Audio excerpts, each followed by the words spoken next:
श्यामला मातरम वंदे मातरम वंदे मातरम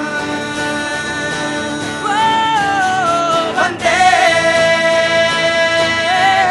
मातरम।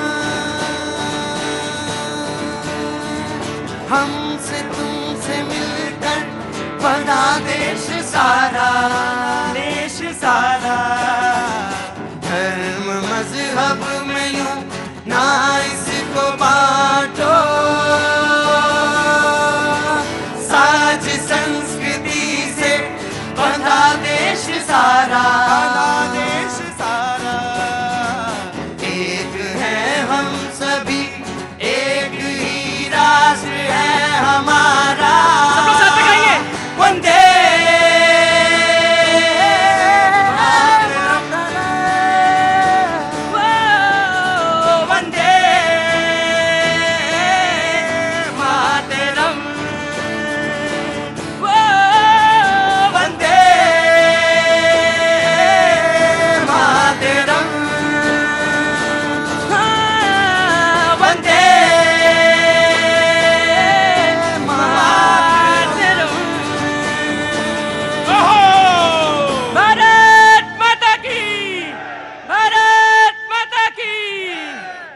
शुक्रिया, thank you so much. देश को जवाब दो में एक बार फिर से हाजिर हूं। कोई पूछता है कितने साल हुए, मैंने कहा किसके कितने साल हुए? बोले आपको कितने बरस हो गए ये प्रोग्राम करते? मैंने कहा मुझे तो ध्यान नहीं है, अब जगह थोड़ी बदल गई है, पहले उधर थी, अब 3-4-5 दिन से इधर है। मैंने काफी बरस हो गए, बहुत काफी दिनों से काम कर रहे हैं क्या? मैंने कहा हाँ बहुत दिनों से काम कर रहे हैं, करते जा रहे हैं, पता ही नहीं कब तक काम करना है और कहां तक काम करना है। कैसे हैं आप? बढ़िया है, बहुत अच्छी बात। पानी आनी पिलाओ, चाय में पिलाओ। आप तमाम सारे लोगों का बहुत बहुत शुक्रिया, थैंक यू सो मच। ये जनता मुझे भी उतना ही जानती है जितना आप सब एक दूसरे से परिचित हैं। बहुत शांत भाव से, बहुत विनीत भाव से प्रोग्राम का शुभारंभ कर रहा हूं मैं। देश को जवाब दो, बहुत सारे सवाल। आज 2 ट्वीट हैं, अगर दोनों का जिक्र नहीं किया तो मामला बनेगा नहीं। दोनों का ट्वीट का जिक्र जवाब जरूर होना चाहिए। एक पॉलिटिकल पार्टी की तरफ इशारा है, आंदोलन जो 10 साल पहले हुआ रामलीला मैदान पर, और एक सीएजी की तरफ है। दोनों का जिक्र करना पड़ेगा क्योंकि एक ही व्यक्ति ने किया था, पवन खेड़ा जी कांग्रेस के। लेकिन एक सवाल और बड़ा जबरदस्त घूम रहा है मार्केट में कि जो बना INDIA है, मुझसे लोग कहते हैं आप INDIA क्यों कहते हैं? मैंने कहा पहले तय कर लेते हैं, कहें न कहें फिर बाकी बात की बात है। बोले इसमें ही बड़े खोट निकल आए मामला। समाजवादी कांग्रेस में, आम आदमी पार्टी तो पहले ही तैयार थी, मुझे मालूम ये होने वाला है, तो अपना पहले ही उन्होंने सारी जगह घोषित कर ली थी। तो ये जो युद्ध है, ये 3-4 चीजें हैं, इसी पे बातचीत का सिलसिला जोड़ेंगे। लेकिन जो आज हमारे साथ प्रोग्राम में नए मौजूद हैं शख्स, उनसे बातचीत पहले करेंगे। शिवांगी के लिए मैं पिछली बार भी मैंने कहा था और मुझसे लोगों ने पूछा कि कितने पैसे इकट्ठे हुए थे, तो उसका मुझे कोई अंदाजा तो नहीं था, लेकिन उनके पिताश्री यहाँ पे मौजूद हैं। कुछ आए भी थे या नहीं आए? जी बहुत आए, जिस दिन आपने शो किया उस दिन हमारी बहुत मदद हुई और मुझे UK और US से भी कॉल आए। बहुत अच्छी बात है। मुझे भी किसी ने 2-4 लोगों ने पूछा बाहर से, मैंने कहा जरूर करना चाहिए। शिवांशी वो हैं जो SMA डिजीज है और लाइलाज बीमारी है जिसमें 17.5 करोड़ रुपए का ट्रीटमेंट है वो, और उसका बीड़ा उठाया इनके फादर ने। पिछली बार, पिछले 2-3 महीने पहले भी कुछ लोग आए थे, उनके बच्चे को भी यही था, उनकी ईश्वर ने सुनी और वो पैसे इकट्ठा हो गए। बड़ा मुश्किल काम है आज के जमाने में पैसा, और सबसे बड़ी बात यह कि आप अगर निकले बाहर तो कौन किस पे विश्वास कर रहा है। यहां तो मुश्किल यही है, पैसे तो इकट्ठे हो जाएं। सिर्फ 10 लाख लोग सोच लें कि पैसा इकट्ठा करना तो हो जाएगा, लेकिन मुश्किल यह है कि 10 लोग नहीं इकट्ठा हो पाएंगे। हर आदमी एक दूसरे पे शक करता है। जी लेकिन बहुत सारे लोग हैं जिन्होंने help baby Shivanshi fight SMA, spinal muscular atrophy, लाइलाज बीमारी है, लेकिन इसका इलाज के लिए इनके पिता, इनके दादा यहां पे एक बार फिर से मौजूद हैं। मैं चाहूंगा कि मैंने कहा ना कि कन्या पूजन, उस दिन भी कहा था मैंने कि अगर आप कन्या पूजन के लिए सोच रहे हैं कि नवरात्र में कन्या पूजन करना है, तो इससे अच्छा कन्या पूजन नहीं हो सकता, इससे अच्छी कन्या पूजन नहीं हो सकती। 10 रुपए दीजिए चाहे 11 रुपए दीजिए, लेकिन अपनी हैसियत के बराबर, क्योंकि दान हमेशा अपने हिसाब से देना चाहिए, तो जरूर करें, मन खुल खोल कर करें। और ये वो मैदान है, ये वो प्लेटफॉर्म है जिस पे मैंने हमेशा कहा है कि आम लोगों की मदद, आम लोगों की आवाज और आम लोगों की बात जरूर होनी चाहिए। हाँ, अलबत्ता ये तय है कि मेरे पास कागज रहता है जिसमें कुछ मुद्दे लिखे होते हैं। मैं आज की बातचीत शुरू करूंगा, लेकिन मैं दादाजी कुछ कहना चाह रहे थे। जी, एयरफोर्स, रिटायर्ड एयरफोर्स ऑफिसर हैं। पहले तो मैं आपका स्वागत करता हूं। एयरफोर्स से रिटायर हुए हैं, इन्हीं की पोती है शिवांशी, जो यहां पर, जिसके लिए तमाम सारी बातचीत हो रही है। जी, देश में जब कोई संकट आता है तो हम सब आगे आते हैं। ये आपदा जो इस बच्ची के माध्यम से हमारे पास आई है, उसका एक ही इलाज है और उस इलाज की कीमत 16 करोड़। 16 करोड़ एक आम आदमी के लिए संभव नहीं है, लेकिन हम सब अगर मिल करके इकट्ठा हो जाए तो 16 क्या 1600 करोड़ भी जमा कर सकते हैं। हम निवेदन करते हैं आप लोगों से, वैसे तो दिल्ली दिल वालों का शहर है, लेकिन यहाँ बाहर से भी बहुत सारे लोग आते हैं। सब उदारवादी लोगों से अनुरोध है कि आगे आइए और इस बच्ची की जान बचाने में हमारी मदद कीजिए। बहुत बहुत शुक्रिया, थैंक यू सो मच। आप जितना कर सकते हैं, आप जितना सोच सकते हैं, आपको जितना लगता है वो जरूर करिए। जो हमारे मेहमान आज मौजूद हैं, सैयद जवाद साहब, राजनीतिक विश्लेषक, बहुत बहुत शुक्रिया। पवन शर्मा साहब, आम आदमी पार्टी, बहुत बहुत शुक्रिया, thank you so much. Prabhat Kumar ji, राजनीतिक विश्लेषक, कुछ देर में आते होंगे। शैलेंद्र दुबे जी, बहुत बहुत शुक्रिया, थैंक यू सो मच। तमाम सारे लोग जो आज मौजूद हैं बातचीत के सिलसिले को जोड़ने के लिए। मैंने मुद्दा सामने रखा कि INDIA को लेकर तमाम तरह की बातचीत है, और उससे पहले मैंने 2 ट्वीट का जिक्र किया। एक ट्वीट जिसमें पवन खेड़ा जी ने कहा, आज से 10 साल पहले रामलीला मैदान में तमाम ठग इकट्ठा हुए, इन ठगों ने नौटंकी करके पूरे देश को फंसाया और मीडिया ने इसे जन आंदोलन बताया। इन सब ने CAG रिपोर्ट्स को आधार बनाया था। ये सभी रिपोर्ट्स 10 सालों में बेबुनियाद साबित हुई। और दूसरा ट्वीट भी है जिसको जिक्र करना जरूरी। 2015 के समय में 55 रिपोर्ट CAG रिपोर्ट्स आई। 2023 के समय में, या 2023 जिसमें हम रह रहे हैं, बड़ी मुश्किल से कोई CAG रिपोर्ट सामने आती है। भारतमाला प्रोजेक्ट जो है सड़कों का, उसमें इन्होंने कहा कि धांधली है। आयुष्मान भारत, जो आयुष्मान योजना है, स्वास्थ्य योजना, उसमें भी इन्होंने कहा धांधली। पवन खेड़ा जी का मुताबिक ये दोनों ट्वीट रखे। डिबेट को ओपन करता हूं, बातचीत के सिलसिले को जोड़ता हूं।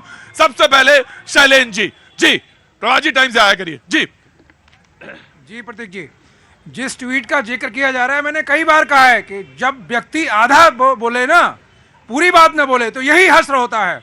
अरे जिस आप जो भारतमाला प्रोजेक्ट की बात कर रहे हैं, उसमें इनिशियली कहा गया है, आधार क्या माना गया है कि 4 लेन का अगर आप नेशनल हाईवे बनाते हैं तो 91,000 करोड़ आपकी लागत आएगी, और कितने 5,000 किलोमीटर के लिए उसको अनुपात में बांटते हैं तो 18 करोड़ पर किलोमीटर की कॉस्ट आती है।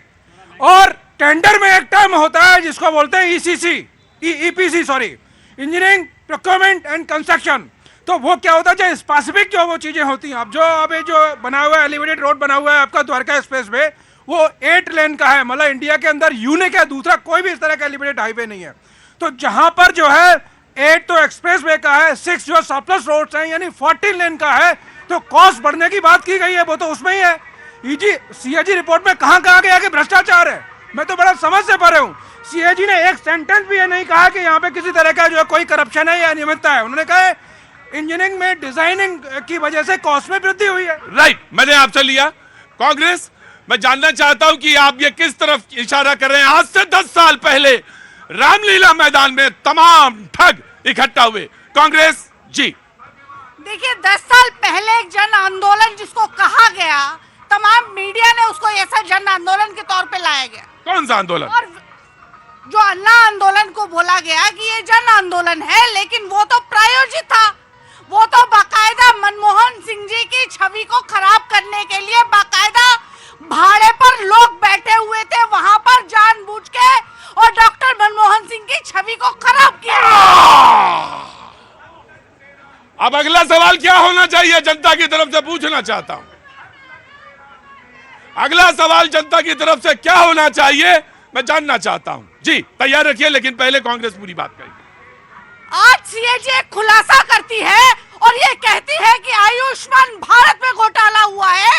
वहां पे भारत माला जो परियोजना है उसमें करोड़ों हजारों करोड़ का घोटाला हुआ है, और जो अयोध्या मंदिर है, राम मंदिर है, उसमें भाजपा ने मिलकर घोटाला किया। तो मैं आपसे एक सवाल मैं आपसे पूछता हूं, ऐसे ठगों के साथ फिर आप INDIA में क्या कर रही हैं, यह मैं जानना चाहता हूं आपसे।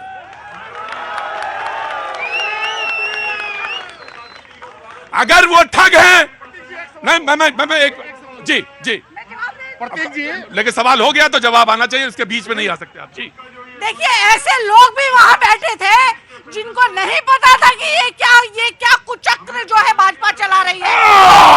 भाजपा के साथ अच्छा, वो भाजपा चला रही थी। आज वो भाजपा के साथ नहीं है, ये RSS का खेल था। जी जी जी जी जी 2012 के अंदर वो जिनको ये ठग बता रहे हैं, जिस आंदोलन के ऊपर सवाल उठा रहे हैं, 2013 में कांग्रेस के हाथ में उसी झाड़ू को तो पकड़ा था। 2013 में सरकार किसने बनवाई थी? आम आदमी पार्टी की। किसके सहयोग से बनी थी? उस टाइम इनको ठग नजर नहीं आ रहे थे, और आज जब इन्होंने एक हमासवादी दल बनाया है, इनको वो ठग नजर नहीं आ रहे हैं इनको। ना एक मैं आपको कई बार टोक चुका हूं। मैं मुझे बोले थे लो लो लो लो लो लो लो लो लो लो मैं आपको पूरी डिबेट से सस्पेंड करता हूं। आप नो, पूरी डिबेट से सस्पेंड कर दूंगा। नो, नहीं होगा क्या? नहीं, बिल्कुल मैं आप मेरी बात समझ गए। किसी भी आतंकी को आप पॉलिटिकल पार्टी से सिस्टम मैं नो प्लीज सिट डाउन। हमारे से आप उठा के किसी की तुलना कर देंगे पॉलिटिकल सिस्टम में? ये देश लोकतंत्र है, लोकतांत्रिक देश है, चुनाव लड़ता है। लो समर्थन किया है। मैं तो वो हमास हो गया क्या? हमास से तुलना कर दे, ठीक है। मैं किसी भी आतंकी संगठन से तुलना नहीं हो सकती, लेकिन मैं आपसे जानना चाहता हूं, तो आप उनकी सरकार में क्या कर रही थी? आप उनके साथ खड़ी थी, तो जब वो ठग थे तो क्यों गई? वो उस समय जो उन्होंने गलती की तो उन्होंने सुधारा, भाजपा के खिलाफ खड़े हुए। आज इंडिया गठबंधन के साथ खड़े हैं भाजपा के। तो आप ठग थे। अगर कांग्रेस का साथ ना मिलता तो ठग ही बने रहते, और ठगी ही के जरिए आप आगे आए हैं। मतलब तो यही हुआ।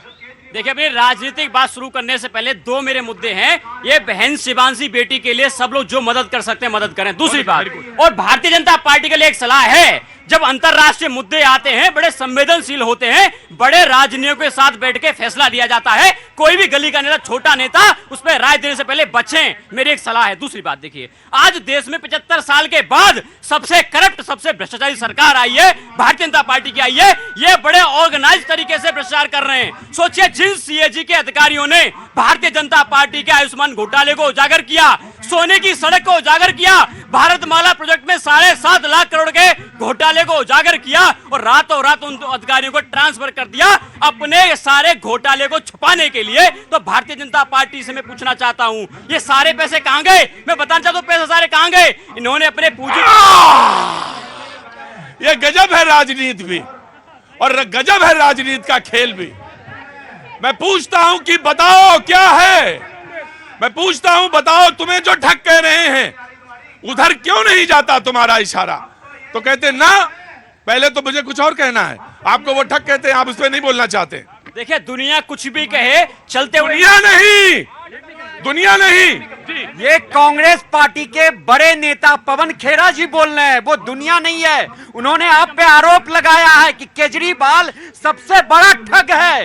इसका आपका जवाब है। और कांग्रेस पार्टी का तो चरित्र रहा है। भारत में एबीसी के मतलब उन्होंने समझाया। ए फॉर आदर्श घोटाला, बी फॉर बोफोर्स घोटाला, सी फॉर कोलगेट घोटाला और डी फॉर जो जर्नलिस्ट का जो सम्मान होता है, जो पेपर इन्होंने चलाया उसमें भी 5,000 करोड़ का राइट इन्हीं का। देखिए मैं किसी का जवाब बड़े आसान से देना चाहता हूं, मैं तथ्यों बात करता हूं।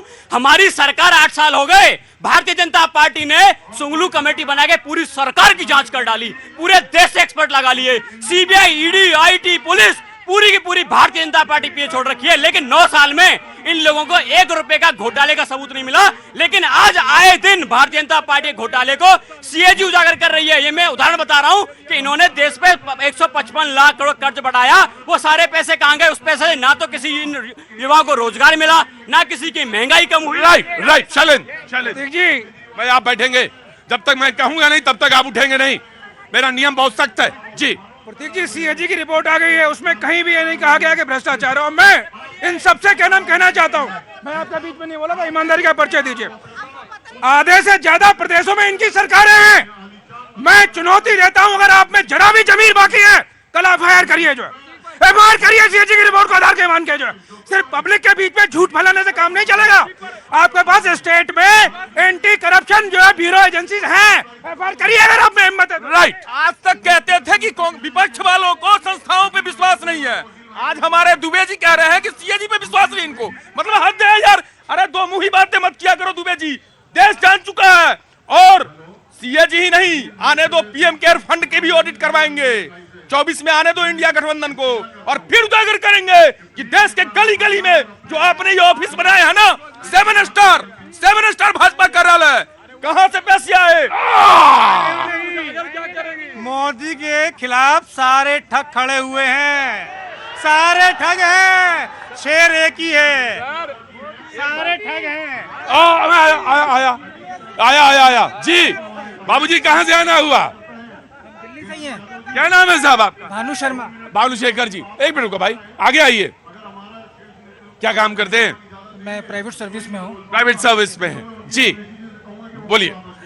मैं कहना चाहता हूँ कि जो मैं दिल्ली में पैदा हुआ हूँ और दिल्ली में रहा हूँ, तो जिस तरह केजरीवाल जी ने अन्ना जी का उसका संरक्षण लेके जो जनता को बेवकूफ़ बनाया और कहा कि मैं किसी चीज़ को हाथ नहीं लगाऊंगा, सरकारी चीज कोई भी चीज हो, चाहे गाड़ी हो। तो सरकार चलाएंगे तो सरकार का इस्तेमाल तो करना पड़ेगा, सरकार में तो बैठेंगे ना। तो सफेद झूठ नहीं बोलना चाहिए। बोले सफेद झूठ नहीं बोलना चाहिए, जनता को तय करना कि झूठ क्या है सच क्या है। सरकार ने तो, पर जनता ने तो चुना इनको तो हाँ जी ना, रुक, जो रोज बोलते हैं वो नहीं बोलेंगे, जो कभी कभी आते हैं वही बोलेंगे। जिनका चेहरा मैं पहचानता हूं तो मुझे मालूम है क्या बोलेंगे जी। हाँ जी, आइए आगे आइए। क्या नाम है? वीरेंद्र पटेल। वीरेंद्र पटेल। पटेल जी कहाँ के रहने वाले हैं? मैं एमपी नर्मदापुरम से हूँ। एमपी से। बहुत बहुत स्वागत है आपका। तो कैसे यहाँ पे कैसे आना हुआ? पढ़ाई चल रही है। पढ़ाई चल रही है, कौन सी चीज की पढ़ाई चल रही है? मैं एसएससी स्टाफ सिलेक्शन कमीशन। वाह, बहुत बहुत शुभकामनाएं आपके, सफलता मिले, अपार सफलता मिले आपको जी। मैं बोलना चाहूँगा, अभी यहाँ से कोई बोल रहा था कि सबसे बेस्ट सरकार आई है बीजेपी की। अभी जो टिकट बंटवारा हमारे यहाँ मध्य प्रदेश में हुआ, मुझको ऐसा लगता है हमारी विधानसभा जिले की 4 सीट बिक के कांग्रेस ने सीट दी हुई है। जब टिकट ही बिक के दिख रही है तो कैंडिडेट कैसे जीतेगा? कैसे कह रहे हो ये बात भाई तुम? जो धरातल पे 5 साल काम कर रहा था उसको टिकट ना दी। कहाँ के, कौन सा जिला? होशंगाबाद जिला। होशंगाबाद जिला, बड़ा मुश्किल है भाई। जवाब साहब। प्रतीक भाई, मुझे लगता है ठगों की सरकार नहीं है, महाठगों की सरकार है, महाझूठों की सरकार है, तो आप महामक्कारों की सरकार आप है। इसके मतलब आपने वो जो ट्वीट खेड़ा साहब ने किया वो सही किया? देखिए खेड़ा, अभी मैं बता दें ट्वीट के ऊपर भी आ रहा हूं, उससे पहले माननीय प्रधानमंत्री जी बड़े बड़े ठगों का नाम लेते थे, लेकिन जिन जिन ठगों की बात माननीय प्रधानमंत्री करते थे, आज उन्हीं को महाराष्ट्र के अंदर उन्होंने उप मुख्यमंत्री बनाया हुआ है, मुख्यमंत्री बनाया हुआ है, उसके बारे में खामोश है। और ऐसे ऐसे लोगों को मंत्री बनाया हुआ है महाराष्ट्र के अंदर जिनके खिलाफ भाजपा ने मोर्चा खोल रखा था, आज उनको पार्टी में ले रखा है। और आसाम के मुख्यमंत्री के बारे में क्या ख्याल है? हेमंता विश्व शर्मा, जिनको कांग्रेस ने निकाल बाहर करा, उन्होंने गले लगा लिया। गजब है भाई। 24 आ गया, आंदोलन चले गए, आंदोलन वाले चले गए, पैक हो गए। अच्छा, बड़ा जबरदस्त, झंडा हवा में है सबका ऊपर। मैं आ रहा हूँ मैं घोटाले पे आ रहा हूँ, बिल्कुल जबरदस्त। आज मैं घोटाले पे आ रहा हूँ, बिल्कुल घोटाले पे ही आऊंगा जी। एक को तो मैंने निकाल ही दिया है, बाकी बचे हैं दो जी। हाँ। अगर बीजेपी के नेता इतने भ्रष्टाचारी है तो इन्होंने हिमाचल जीता, इससे पहले राजस्थान जीता था, छत्तीसगढ़ जीता था, 5 साल की सरकार वहां चला ली। एक भी बीजेपी का नेता या घोटाला उजागर क्यों नहीं किया कांग्रेस सरकार ने वहां? ये महाठग क्यों नहीं किसी भी बीजेपी नेता को सामने लेके आए, कहे कर्नाटक में 40% घोटाले पे जो उन्होंने इल्जाम लगाया था, आज एक भी नेता वो 40% कमीशन लेने वाला क्यों नहीं जेल के पीछे है? ये कांग्रेस पूरे देश की जनता को ये बताए जी। इन्होंने भी बोफोर्स पर बहुत खेल खेला था। बोफोर्स की रिपोर्ट आ गई ना, 9 साल से सरकार में है। जब नहीं थे सरकार में क्या कहते थे? ये घोटाला, वो घोटाला, ऐसा हो गया, वैसा हो गया, जी क्या क्या बोलते थे। आज क्या है? आज मोदी जी बड़े तल्लीन और एकदम आराम से बैठे हुए। क्यों बोला? उन्होंने कहा जो उधर वो रैपिड मेट्रो वाला, सुन तो लो बात, हम भी तो बोलने दिया करो बीच में, तुम्हें सभी बोलोगे। बोले कि जब अगला पूरी किलोमीटर यानी मेरठ से दिल्ली का करूंगा तब भी मैं ही होऊंगा प्रभात जी, वो ये बोला है उन्होंने। बिल्कुल बिल्कुल, उन्होंने बोला, इसलिए बोला ना कि मोरबी में पुल गिर जाता है, कई लोग मर जाते हैं, फिर भी वहां पर उनकी सरकार आ जाती है। ये जो इनका प्रपंच है ना, सलाखों के पीछे कौन होता है? अरे सलाखों के पीछे एक आम व्यक्ति ही जाता है। ये जो और आपको मालूम है कि वो जुडिशियल, आपको इंक्वायरी मालूम नहीं? प्रभात जी गलत बयान लीजिए ना, क्या करिए, गलत बयानी मत किया करिए, गलत बयानी बिल्कुल गलत होती है, बिल्कुल ना प्रभात जी।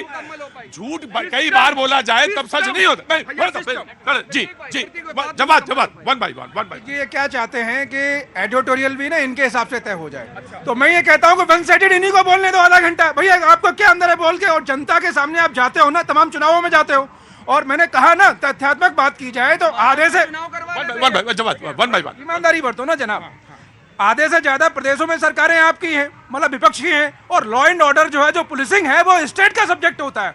तो अगर एक भी संज्ञान में मामला है तो एंटी करप्शन जो ब्यूरो होता है, जो स्टेट एजेंसी होती है, वो स्टेट के उसमें होती है।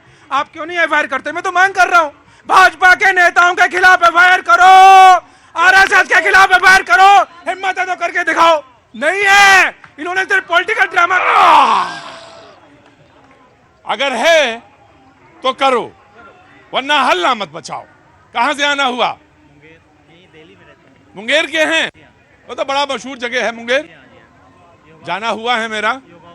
हाँ जी, योगा ऑफ सिटी। और इसमें दो राय नहीं है, पूरी दुनिया में योगा का उन्होंने जो अपनी शाखा और जो स्कूल है मुंगेर स्कूल ऑफ योगा, उसकी प्रचार और प्रसार है उसका, लोग जानते हैं, बड़ी इज्जत और आदर के भाव से देखते हैं। क्या नाम है आपका? मेरा नाम मोहम्मद अफसान हुआ। मोहम्मद अफसान भाई, क्या काम करते हैं? यहाँ ब्रोकिंग फर्म में, स्टॉक मार्केट में। जी, कुछ कहना चाहते हैं? क्या कहना है, सब क्या लग रहा है इस बार 24 में? क्या लग रहा है? 24 मोदी सरकार आएगी। एहसान भाई, 24 में मोदी सरकार आएगी, क्यों आएगी?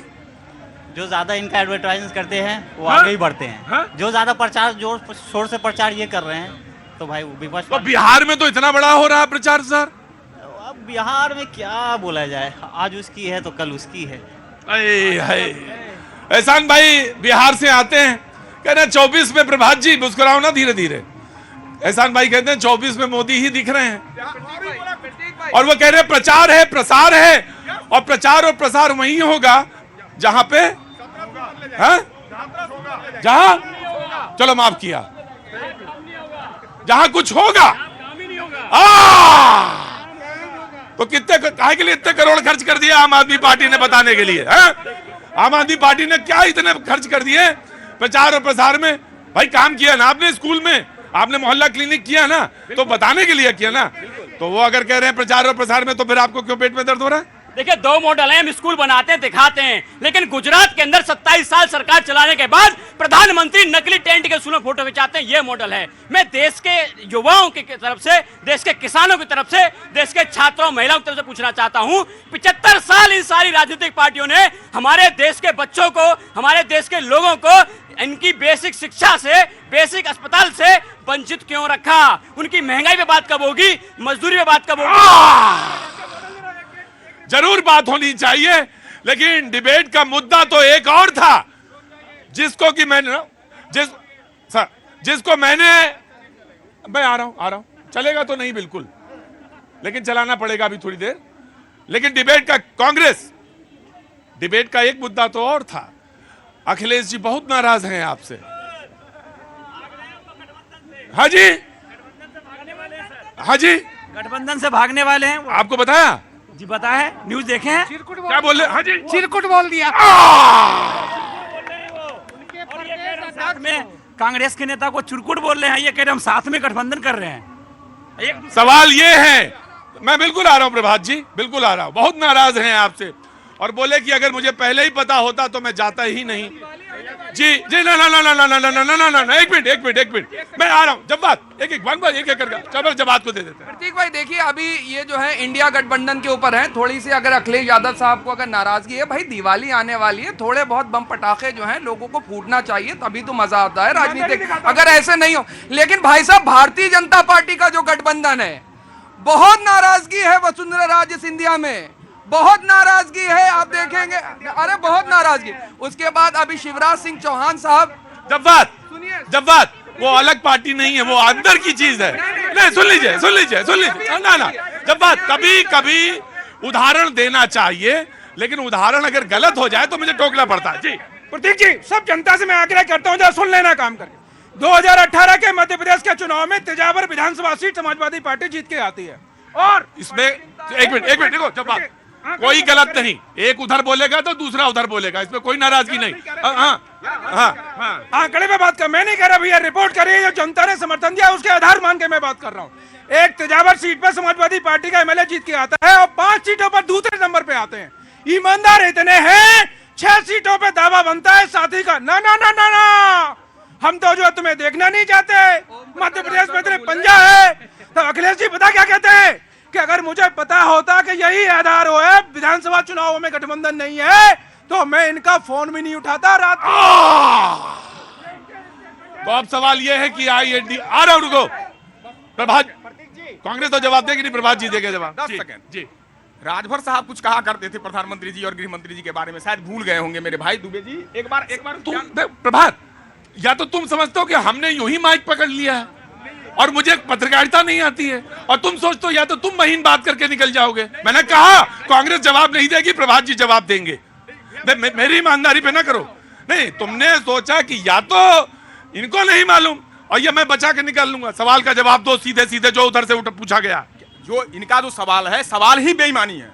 गठबंधन का धर्म क्या? बेईमानी है। अखिलेश जी ने ये तो नहीं कहा ना कि मैं गठबंधन से बाहर हो गया, जिस दिन बाहर हो जाएंगे उस दिन ये सवाल बनता है, लेकिन अभी सवाल ही बेईमानी है। लेकिन राजभर जी ने जो प्रधानमंत्री जी के बारे में शब्दों का प्रयोग किया, मैं तो कहता हूं उससे निम्न स्तरीय शब्दों का प्रयोग कोई कर ही नहीं सकता। बेईमानी और ईमानदारी का फर्क देखिए। समाजवादी पार्टी ने गठबंधन में शामिल होने के बावजूद 22 कैंडिडेट क्यों उतार दिए? जरा जवाब दे दो। 22 उतार दिए और दर्जन भर और उतरने वाले हैं। मैं ये कहूंगा कांग्रेस 2 कदम और पीछे चली जाए क्या? अरे आगे आइए ना, वो खड़ी मैं जवाब नहीं पूछूंगा आपसे। नहीं, हमारा गठबंधन आम चुनाव के लिए हुआ है, लोकसभा चुनाव के लिए हुआ है। प्रदेशों में जो चुनाव होने वाले हैं उसमें जिस हर एक पार्टी का अपना अधिकार है। भाई जवाब डिस्कशन करने दीजिए जी। वो अपने हिसाब से अपने नेता अपने कैंडिडेट चुन सकते हैं, ये उनका अपना अधिकार है। हमारा गठबंधन पूरे प्रोस्पेक्टिव। प्रभात जी, आपके लिए अखिलेश जी ने एक संदेश भेजा है कि प्रभात जी को पटना में भेजा होता, मुंबई की बैठक में बुलाया होता और वहां जो बैठक के अंदर तय हो रहा था वो प्रभात जी को बताया होता। ये कुछ नहीं बताया था, तभी अखिलेश जी ने इसको कोट भी किया है कि मुझे मुंबई में, मुझे जो कह रहे हैं लोग, वो ना तो मुंबई की बैठक में थे और ना ही वो पटना की बैठक में थे। वक्त छोड़ दीजिए ब्रेक का, ब्रेक के बाद हाजिर होता हूं, प्रभात जी से शुरू करूंगा। वंदे मातरम, वो वंदे। कि सबके दिल में कमल फूल है, जो उसूल है सबको ही दिल से कबूल है। ओ मोदी लाना फिर जरूर है, वो ही नूर है, चोरों का मिटना गुरूर है। ओ मैं तो चले आ मोदी की ओर, चले आ 24 में शोर आ रही दमदार में मोदी की सरकार। सब ऑफ साइड खेल रहे, गठबंधन फुटबॉल हुआ, अपने ही गोल में तुम गोल सदा सहते हो, तुम कितनी उलझन में रहते हो।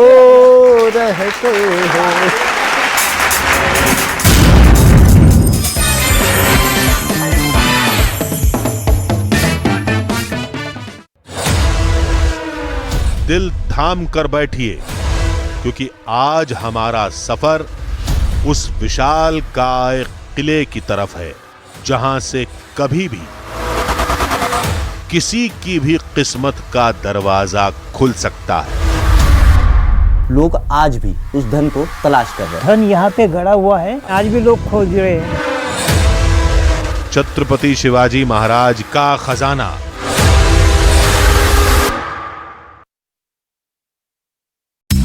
रूस के टकराव का असर भी दिखने लगा। बड़ी जंग की आशंका के कारण रूस ने अपने नागरिकों को सलाह दी कि वो इजराइल, फिलिस्तीन, लेबनान और जॉर्डन की यात्रा टाल दें।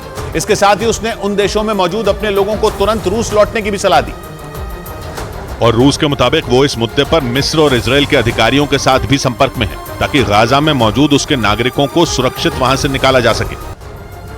उधर अमेरिका की राजधानी वॉशिंगटन में हमास और इजराइल के बीच छिड़ी जंग को रोकने और फिलिस्तीन के समर्थन में प्रदर्शन हुआ, जिसमें सैकड़ों की संख्या में लोग जमा हो गए और फिलिस्तीन के समर्थन में नारेबाजी की। उन्होंने गाजा में हुए हमले को नरसंहार बताया और इसे रोकने की मांग की। वहां से जो तस्वीरें सामने आई, उनमें हाथों में नारे लिखी तख्तियां और बैनर लेकर लोग इजराइल के हमले के विरोध में आवाज बुलंद करते दिखाई दिए। यही नहीं, सभी प्रदर्शनकारी काले रंग की टी शर्ट पहने हुए थे। इस बीच कुछ प्रदर्शनकारी तो अमेरिका की संसद भवन के अंदर घुस गए और वहाँ उन लोगों ने प्रदर्शन शुरू कर दिया। हालांकि हालात बिगड़ने के बाद पुलिस ने कुछ प्रदर्शनकारियों को हिरासत में ले लिया। इजराइल ने दावा किया कि उसकी सेना ने गाजा में हमास के एक ऐसे ठिकाने को तबाह कर दिया जहां बड़ी संख्या में हथियार और गोला बारूद रखे गए थे। इजराइल ने इस हमले का एक वीडियो भी जारी किया, जिसमें हमास के एक बड़े ठिकाने को बम गिराकर धराशायी कर दिया गया। इजराइल ने इस हमले का जो वीडियो जारी किया, उसमें गाजा में मौजूद एक बड़ी इमारत दिखाई दी। उस वक्त वहां सब कुछ बेहद शांत दिखा, लेकिन तभी उस इमारत को निशाने पर लेकर एक हमला हुआ, जिसके बाद वहां मौजूद इमारत एक बड़े बम की तरह फट गई। धमाके की वजह से इमारत धूल के एक बड़े तूफान में बदली नजर आई।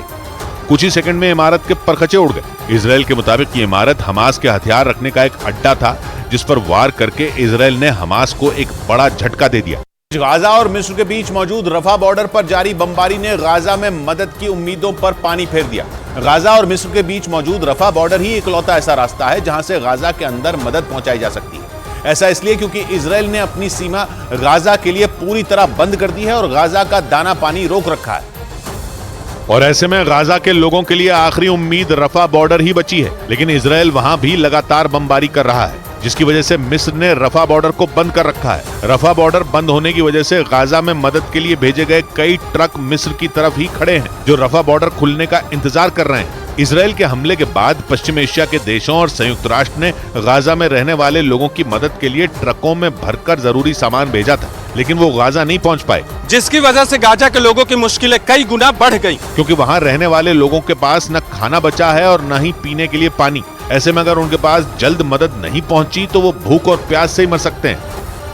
उधर फिलिस्तीन के चरमपंथी संगठन हमास और इजराइल में छिड़ी जंग के बीच इजराइल के मंत्री ने दावा किया कि उनकी आर्मी को गाजा में जमीनी कार्रवाई करने की इजाजत मिल चुकी है, क्योंकि 7 अक्टूबर की सुबह हमास के लड़ाकों ने जिस तरह से इजराइल में नरसंहार किया, उसके बाद इजराइल ने भी हमास के खात्मे के लिए पूरी ताकत झोंक दी। उसने साफ कर दिया कि इस बार वो हमास का खात्मा करके ही रुकेगा, जिसकी वजह से वहाँ भीषण जंग छिड़ गई। और इस बीच इजराइल के मंत्री ने दावा किया कि उनकी आर्मी को गाजा में जमीनी कार्रवाई करने की इजाजत मिल गई, जिसका मतलब साफ है कि ये जंग अभी लंबी चलने वाली है और यही वजह है कि इजराइल और फिलिस्तीन जंग से तीसरे विश्व युद्ध के शुरू होने की आशंका बढ़ गई है।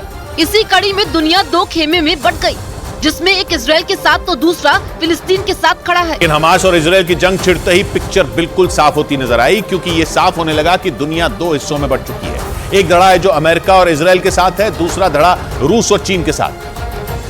क्योंकि हमास और इजराइल की जंग पर अमेरिका के दोस्त दक्षिण कोरिया का भी बयान आया और उसने दावा किया कि हमास के लड़ाकों को हथियार देने में उत्तर कोरिया का हाथ है। उत्तर कोरिया पर पहले भी रूस से हथियारों के लेन देन का आरोप लग चुका है। यही नहीं, उत्तर कोरिया के शासक किम जोंग उन ने तो यूक्रेन से जंग के बीच रूस का दौरा भी कर डाला था, जिस पर अमेरिका भड़क गया था। क्योंकि उत्तर कोरिया अमेरिका के दोस्त दक्षिण कोरिया का दुश्मन है और जापान के आसपास भी मिसाइलें दागता रहता है। यानी रूस के दोस्त ने अमेरिका के दोस्तों की नाक में दम कर रखा है और अब तो उत्तर कोरिया का नाम हमास और इजराइल की जंग में भी घसीटा जा रहा है। यानी खेमे बंदी हो चुकी है और जंग का मैदान सज चुका है, जिसमें एक तरफ रूस, चीन और पश्चिम एशिया के मुस्लिम देश खड़े हैं और दूसरी तरफ अमेरिका, ब्रिटेन और इजराइल जैसे देशों ने मोर्चा संभाल रखा है। इसलिए अमेरिका की कोशिश किसी भी तरह अपने दोस्तों को साधे रखने की है। इसीलिए बाइडेन के दौरे के बाद अमेरिका के रक्षा मंत्री लॉयड ऑस्टिन ने इजराइल के रक्षा मंत्री योआव गलांट से फोन पर बात की और उन्हें सैन्य मदद देते रहने का भरोसा दिया। अमेरिका लगातार इजराइल को अपने घातक हथियार देने में जुटा है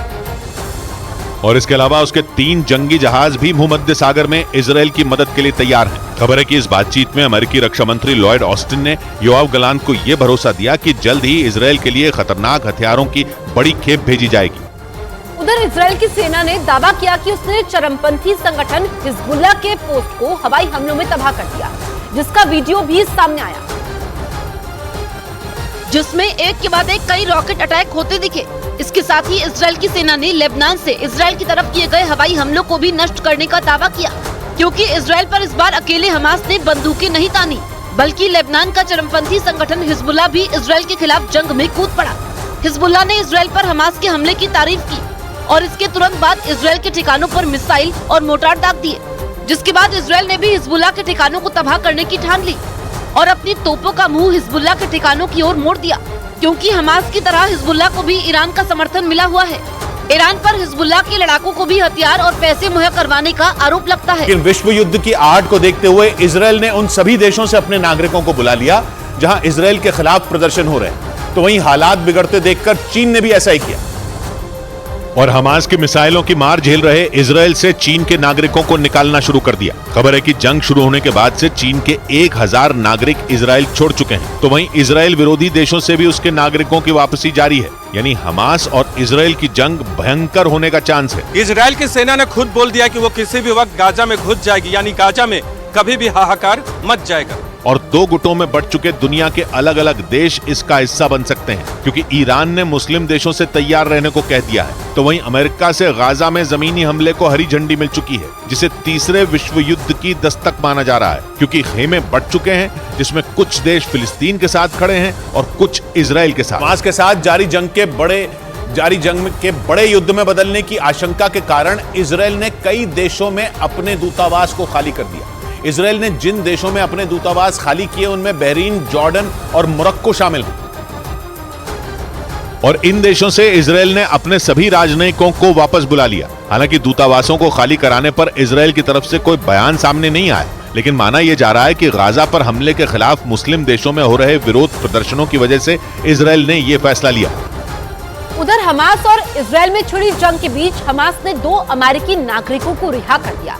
इजराइल के पीएम बेंयामिन नेतन्याहू ने इसकी जानकारी दी, जिसकी एक तस्वीर भी सामने आई, जिसमें 2 अमेरिकी नागरिकों को हमास की तरफ से इजराइल की सेना को सौंप दिया गया, जिसके बाद अमेरिका के राष्ट्रपति जो बाइडेन ने इजराइल और कतर को इसके लिए धन्यवाद दिया, क्योंकि हमास ने कतर की मध्यस्थता के बाद ही बंधक बनाई गई अमेरिका की रहने वाली मां बेटी को रिहा किया, जिन्हें इजराइल की सेना ने हमास के लड़ाकों से सुरक्षित अपने कब्जे में ले लिया। 7 अक्टूबर की सुबह फिलिस्तीन के चरमपंथी संगठन हमास ने इजराइल पर भीषण हमला किया था, जिसे पिछले 75 साल के इतिहास में सबसे भयानक हमला माना गया। और इजराइल की सेना ने दावा किया कि इस हमले में हमास ने आम नागरिकों को अपना निशाना बनाया, जिसमें हजारों लोगों की मौत हो गई, जबकि सैकड़ों लोगों को बंधक बनाया गया। तुर्की में फिलिस्तीन के समर्थन में जारी प्रदर्शनों के बीच वहां तैनात इजराइल के राजदूत अपने देश लौट गए।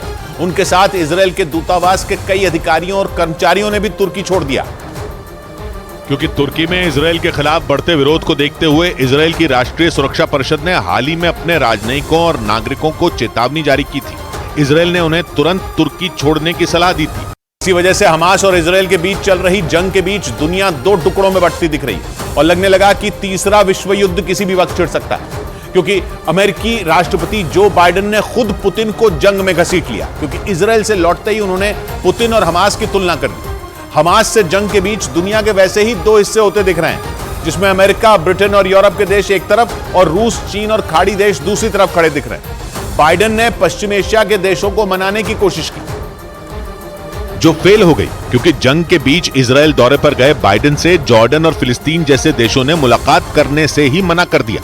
इजरायल के मीडिया ने दावा किया कि फिलिस्तीन के राष्ट्रपति ने बाइडेन का फोन तक नहीं उठाया, जिसका नतीजा यह हुआ कि बाइडेन को इजरायल से ही लौटना पड़ा। लेकिन इजरायल से लौटते ही बाइडेन ने राष्ट्र के नाम संदेश दिया, जिसमें उन्होंने इजरायल और हमास की जंग में पुतिन को भी घसीट लिया और पुतिन की तुलना हमास से कर दी। Hamas and Putin represent different threats, but they share this in common.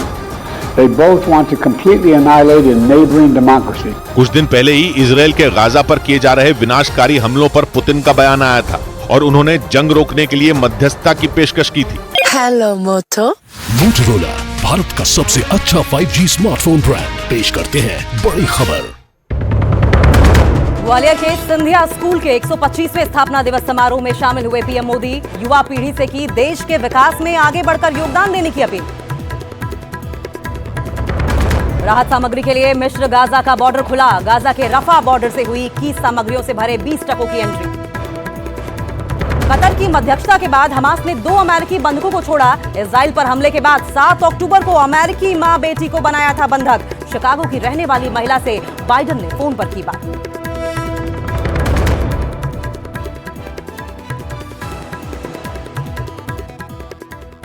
रोज सब्जी ठुकरा दिया था।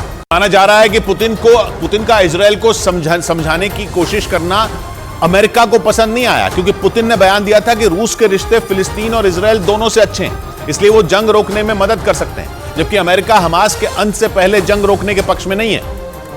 और इसीलिए उसके तीन खतरनाक एयरक्राफ्ट कैरियर भूमध्य सागर पहुंच गए। यही नहीं, अमेरिका ने गाजा पर जमीनी हमले के लिए भी ग्रीन सिग्नल दे दिया, जिसके बाद हवाई हमलों से बर्बाद गाजा पर जमीन से हमले का महासंकट मंडराने लगा।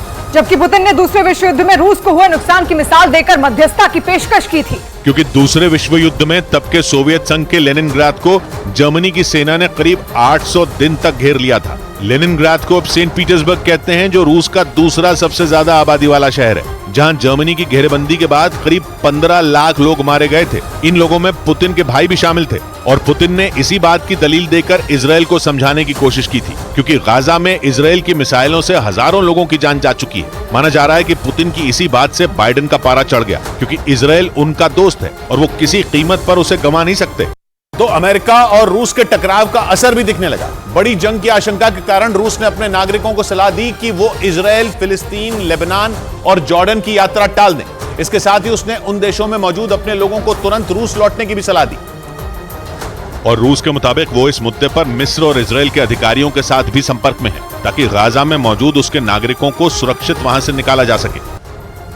उधर अमेरिका की राजधानी वॉशिंगटन में हमास और इजरायल के बीच छिड़ी जंग को रोकने और फिलिस्तीन के समर्थन में प्रदर्शन हुआ,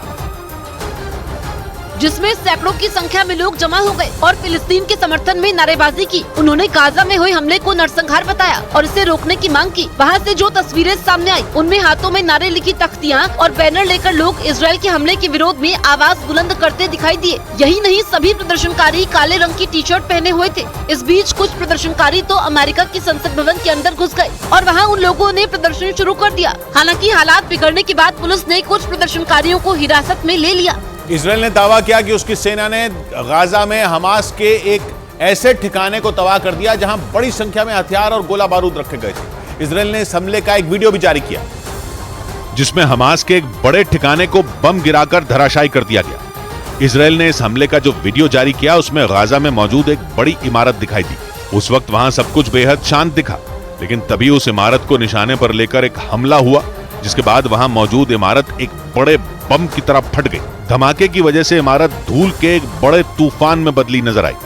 कुछ ही सेकंड में इमारत के परखचे उड़ गए। इजराइल के मुताबिक ये इमारत हमास के हथियार रखने का एक अड्डा था, जिस पर वार करके इजराइल ने हमास को एक बड़ा झटका दे दिया। गाजा और मिस्र के बीच मौजूद रफा बॉर्डर पर जारी बमबारी ने गाजा में मदद की उम्मीदों पर पानी फेर दिया। गाजा और मिस्र के बीच मौजूद रफा बॉर्डर ही इकलौता ऐसा रास्ता है जहां से गाजा के अंदर मदद पहुंचाई जा सकती है। ऐसा इसलिए क्योंकि इजराइल ने अपनी सीमा गाजा के लिए पूरी तरह बंद कर दी है और गाजा का दाना पानी रोक रखा है। और ऐसे में गाजा के लोगों के लिए आखिरी उम्मीद रफा बॉर्डर ही बची है, लेकिन इजराइल वहां भी लगातार बमबारी कर रहा है, जिसकी वजह से मिस्र ने रफा बॉर्डर को बंद कर रखा है। रफा बॉर्डर बंद होने की वजह से गाजा में मदद के लिए भेजे गए कई ट्रक मिस्र की तरफ ही खड़े हैं, जो रफा बॉर्डर खुलने का इंतजार कर रहे हैं। इजराइल के हमले के बाद पश्चिम एशिया के देशों और संयुक्त राष्ट्र ने गाजा में रहने वाले लोगों की मदद के लिए ट्रकों में भरकर जरूरी सामान भेजा था, लेकिन वो गाजा नहीं पहुंच पाए, जिसकी वजह से गाजा के लोगों की मुश्किलें कई गुना बढ़ गई, क्योंकि वहां रहने वाले लोगों के पास न खाना बचा है और न ही पीने के लिए पानी। ऐसे में अगर उनके पास जल्द मदद नहीं पहुंची तो वो भूख और प्यास से ही मर सकते हैं। उधर फिलिस्तीन की चरमपंथी संगठन हमास और इजराइल में छिड़ी जंग के बीच इजराइल के मंत्री ने दावा किया कि उनकी आर्मी को गाजा में जमीनी कार्रवाई करने की इजाजत मिल चुकी है, क्योंकि 7 अक्टूबर की सुबह हमास के लड़ाकों ने जिस तरह से इजराइल में नरसंहार किया, उसके बाद इजराइल ने भी हमास के खात्मे के लिए पूरी ताकत झोंक दी। उसने साफ कर दिया कि इस बार वो हमास का खात्मा करके ही रुकेगा, जिसकी वजह से वहाँ भीषण जंग छिड़ गई। और इस बीच इजराइल के मंत्री ने दावा किया कि उनकी आर्मी को गाजा में जमीनी कार्रवाई करने की इजाजत मिल गई, जिसका मतलब साफ है कि ये जंग अभी लंबी चलने वाली है। और यही वजह है कि इजराइल और फिलिस्तीन जंग से तीसरे विश्व युद्ध के शुरू होने की आशंका बढ़ गई है। इसी कड़ी में दुनिया दो खेमे में बंट गई, जिसमें एक इजराइल के साथ तो दूसरा फिलिस्तीन के साथ खड़ा है। लेकिन हमास और इजराइल की जंग छिड़ते ही पिक्चर बिल्कुल साफ होती नजर आई, क्योंकि ये साफ होने लगा कि दुनिया दो हिस्सों में बंट चुकी है। एक धड़ा है जो अमेरिका और इजराइल के साथ है, दूसरा धड़ा रूस और चीन के साथ। क्योंकि हमास और इजराइल की जंग पर अमेरिका के दोस्त दक्षिण कोरिया का भी बयान आया और उसने दावा किया कि हमास के लड़ाकों को हथियार देने में उत्तर कोरिया का हाथ है। उत्तर कोरिया पर पहले भी रूस से हथियारों के लेन देन का आरोप लग चुका है। यही नहीं, उत्तर कोरिया के शासक किम जोंग उन ने तो यूक्रेन से जंग के बीच रूस का दौरा भी कर डाला था, जिस पर अमेरिका भड़क गया था। क्योंकि उत्तर कोरिया अमेरिका के दोस्त दक्षिण कोरिया का दुश्मन है और जापान के आसपास भी मिसाइलें दागता रहता है। यानी रूस के दोस्त ने अमेरिका के दोस्तों की नाक में दम कर रखा है और अब तो उत्तर कोरिया का नाम हमास और इजराइल की जंग में भी घसीटा जा रहा है। यानी खेमे बंदी हो चुकी है और जंग का मैदान सज चुका है, जिसमें एक तरफ रूस, चीन और पश्चिम एशिया के मुस्लिम देश खड़े हैं और दूसरी तरफ अमेरिका, ब्रिटेन और इजराइल जैसे देशों ने मोर्चा संभाल रखा है। इसलिए अमेरिका की कोशिश किसी भी तरह अपने दोस्तों को साधे रखने की है। इसीलिए बाइडेन के दौरे के बाद अमेरिका के रक्षा मंत्री लॉयड ऑस्टिन ने इजराइल के रक्षा मंत्री योआव गलांट से फोन पर बात की और उन्हें सैन्य मदद देते रहने का भरोसा दिया। अमेरिका लगातार इजराइल को अपने घातक हथियार देने में जुटा है और इसके अलावा उसके 3 जंगी जहाज भी भूमध्य सागर में इजराइल की मदद के लिए तैयार हैं। खबर है कि इस बातचीत में अमेरिकी रक्षा मंत्री लॉयड ऑस्टिन ने योआव गलांट को यह भरोसा दिया कि जल्द ही इजराइल के लिए खतरनाक हथियारों की बड़ी खेप भेजी जाएगी। उधर इजराइल की सेना ने दावा किया कि उसने चरमपंथी संगठन हिजबुल्लाह के पोस्ट को हवाई हमलों में तबाह कर दिया, जिसका वीडियो भी सामने आया, जिसमें एक के बाद एक कई रॉकेट अटैक होते दिखे। इसके साथ ही इजराइल की सेना ने लेबनान से इजराइल की तरफ किए गए हवाई हमलों को भी नष्ट करने का दावा किया, क्योंकि इजराइल पर इस बार अकेले हमास ने बंदूकें नहीं तानी, बल्कि लेबनान का चरमपंथी संगठन हिजबुल्लाह भी इजराइल के खिलाफ जंग में कूद पड़ा।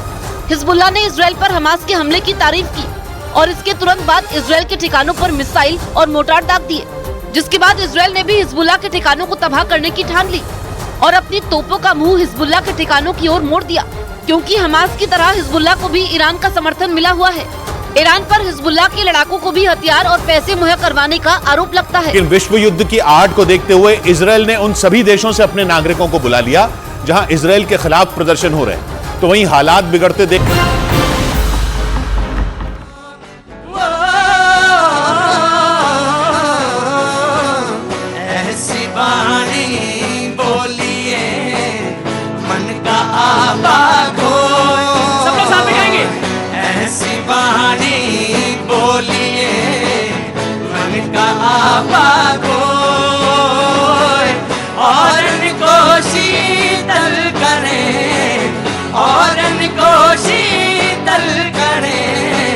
आप शीतल हो कबीरा, आप शीतल हो।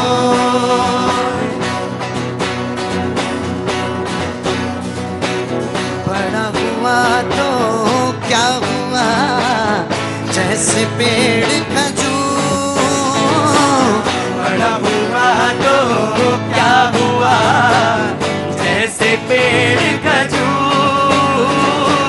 पंछी को छाया नहीं, पंछी को छाया नहीं, फल लागे अति दूर कबीरा, फल लागे अति दूर। खड़ा कबीरा चौक पर मांगे सबकी खैर, खड़ा कबीरा चौक पर मांगे सबकी खैर। ना काहू से दोस्ती, ना काहू से दोस्ती, ना काहू से बैर कबीरा, ना काहू से बैर। भारत माता की, भारत माता की।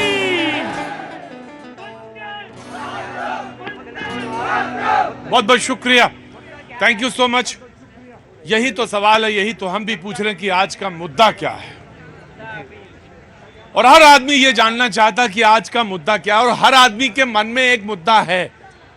उससे अभी एक जनाब पूछ रहे थे कि क्या आप मुझसे बात कर सकते हैं या मेरी बात सुन सकते हैं। मैंने कहा बिल्कुल, ये शो ही आपका है, इसमें तो आपकी ही बात सुनने आया हूं। बोले लेकिन आप आते नहीं है मेरे पास। मैं कहा हाँ, ये भी बात सही है, इतने लोग हैं तो इतने लोगों के साथ कैसे बात सुनी जाए या कैसे बात कही जाए। और मैं तो आज ये एक बात और कह रहा हूं कि तमाम सारे लोग, जैसे मान लीजिए ये बेबी शिवांशी है, इसकी लड़ाई है या इसकी फाइट है, या इसकी फाइट में मुझसे उस दिन भी लोगों ने कहा कि साहब बहुत कम देर आप रहे, मैं पैसा भेजना चाहता था या पैसा देना चाहता था, पैसा दे नहीं पाया क्योंकि मैं स्कैन नहीं कर पाया जहां पे डोनेशन देना था। मैं कहा ये बात सही है। और कुछ लोग आके बैठ जाते हैं,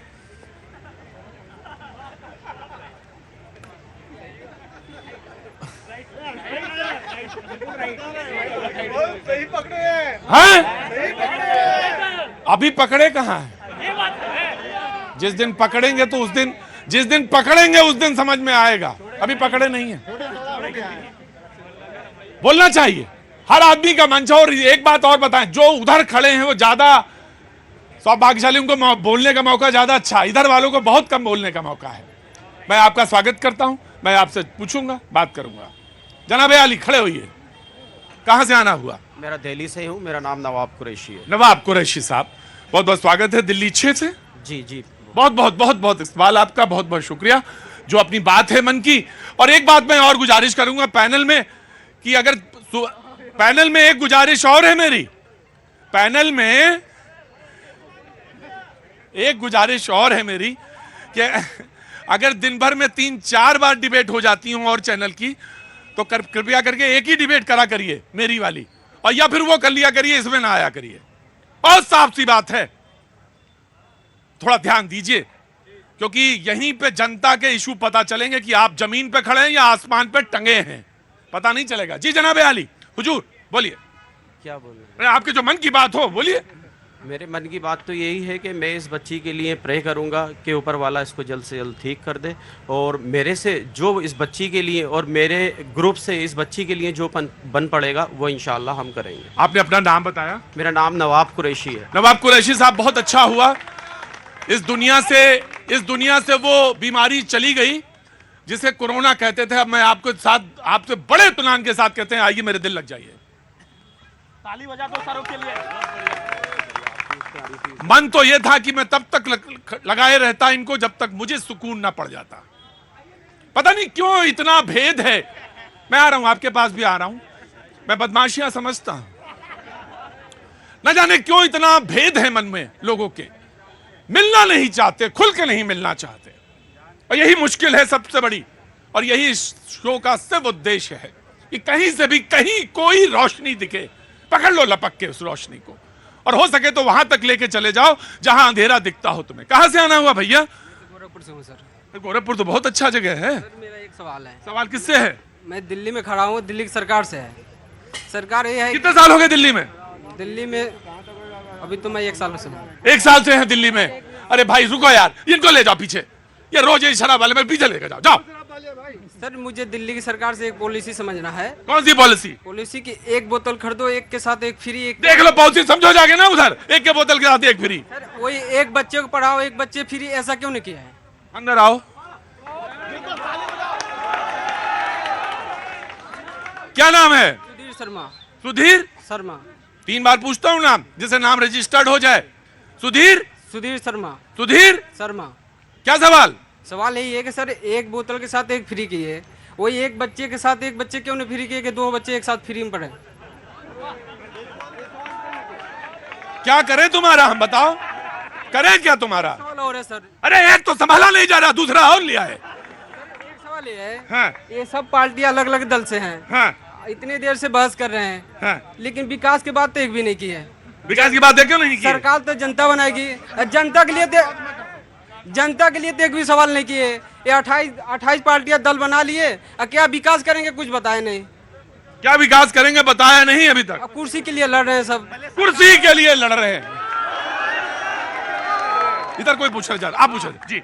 जनाब क्या नाम? मेरा नाम पीयूष माथुर है सर। पीयूष माथुर जी, क्या काम करते हैं साहब? मैं जॉब करता हूँ सर। जी पूछे सवाल। तो मेरा क्वेश्चन ये है कि मेरी दादी 90+ है और एमसीडी रिटायर्ड है, उनका डीए और बोनस वगैरह कब तक आएगा, ये कंफर्मेशन चाहिए सर। बिल्कुल ठीक सवाल है, जायज सवाल है। 90 वर्ष की हैं और पौत्र उनका पूछ रहा है एमसीडी से रिटायर्ड है, कब तक आएगा उनका पेंशन और उनका तमाम डीए और बोनस कब तक आएगा? दिवाली आ गई, आना चाहिए, बिल्कुल आना चाहिए और समय पे मिलना। तुम्हारा सवाल क्या था यार? तुम्हारे जैसे लोग बड़े खतरनाक होते हैं, ऐसा सवाल पूछ देते हैं कि रात में नींद ही नहीं आती कि सोए कैसे। एक करवट बदलो तो दूसरा करवट बदलनी पड़ती है। अरे रुको यार, ये एक के साथ एक बोतल फ्री करते हैं, ये ऐसा क्यों नहीं करते एक बच्चे के साथ एक बच्चे को फ्री पढ़ाएं? यही सवाल है ना। और आप खड़े हुए हैं, पहले तो बोलिए तभी बोलने दूंगा, वरना बोलने नहीं दूंगा। इस देश में लोकतंत्र है और लोकतंत्र में विश्वास नहीं तो मेरी डिबेट पे मत शामिल होइएगा। किसी को किसी से हमास से तुलना करना गैर वाजिब है। माफी करें, तौबा तौबा बोलिए, तौबा तौबा। जी बोलिए। भाई साहब ने विकास की बात करी, मैं थोड़ी सी विकास की बात कर लूं। 2014 से पहले इस देश के अंदर 12 किलोमीटर पर डे के हिसाब से रोड बनती थी, हाईवे बनते थे। आज 42 किलोमीटर पर डे के हिसाब से हाईवे बन रहे हैं। 2016 से पहले, 2013-14 से पहले इस देश के अंदर 78 एयरपोर्ट थे, आज 182 एयरपोर्ट है। 2014 से पहले इस देश के अंदर हर शहर के अंदर बम फूटते थे। यहां कनॉट प्लेस में भी इस भीड़ के अंदर खड़े होते हुए डर लगता था। आज जनता के मनोमस्तिष्क से वो सारी चीजें उठ चुकी हैं जैसे कोई यहां बम फूटने वाला है। उस टाइम ना छोटा शहर ना बड़ा शहर, यानी कि आंतरिक सुरक्षा। प्रभात जी को ये मानना अच्छा नहीं लग रहा है। प्रभात जी को लग रहा है ये आप जो बात कह रहे हैं ये गैर वाजिब है। दरअसल क्या है प्रतीक जी, जिसकी सोच ही वहां तक नहीं जाती, जिसकी सोच ही जो ये कहता है कि पैसे पेड़ों पे नहीं लगते, उनको कैसे पता 42 किलोमीटर रोड बन जाएगी? प्रभात जी कुछ और गिनाना चाहते हैं कि हमने आपको एम्स दिए, मैं यही बताएंगे क्या? अच्छा नहीं बोले, बताएंगे दूसरा बताएंगे। नहीं हम तो सोचे यही बताएंगे ना मैं इनको बताऊंगा। मैं पहले रुकिए, दरभंगा में चावला साहब, मैं आपका बहुत बहुत अभिनंदन करता हूं, बहुत बहुत रुकिए। प्रभात जी आ जाइए,